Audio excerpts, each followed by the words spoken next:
Well, a big day on Capitol Hill with Republican leadership in both the House and the Senate at stake. GOP lawmakers spent the day picking those who will take charge and lead the new Congress starting in January. President Trump, in a meeting with House Republicans this morning, formally endorsed Speaker Mike Johnson to keep his position, while Senator John Thune of South Dakota becomes the new Republican leader. Capitol Hill correspondent Erik Rosales joins us now with the latest. Erik.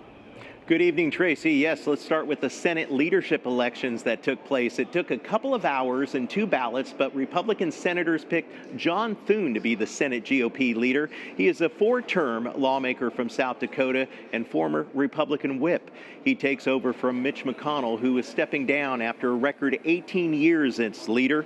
3 senators were vying for the job. That's Rick Scott of Florida, who was endorsed by supporters of President-elect Donald Trump, and John Cornyn of Texas. And Thune, of course. Senator Scott was eliminated after the first round of balloting, and Republicans then elected Thune a short time later, beating Senator Cornyn 29-24. Senator Thune then stepped up to the mic and declared it's a new day in the Senate. The American people have loudly rejected the failed policies of the Biden, Harris, Schumer agenda. And this Republican team is united. We are on one team. We are excited to reclaim the majority and to get to work with our colleagues in the House to enact President Trump's agenda. Republicans were focused on the needs of the American people, people who wanted to get prices down, wanted to secure the border, wanted us to unleash American energy, people wanted to make America look and be strong once again. From Thune, you're going to see a true bottom-up approach where we're going to all be involved. The decision is going to be made. Now, it's the Republican conference. Not everybody's going to be happy with decisions, but the majority of the conference will be where we need to be. I congratulate Senator Thune on being chosen by his colleagues as the next Republican leader. I look forward to working with him. We've done many bipartisan things here in the Senate together, and I hope that continues. Florida Senator Rick Scott issued a statement afterwards saying in part, quote, "I ran for leader with one mission, to fundamentally change how the Senate operates and upend the status quo so we can actually start representing the voters who put us here."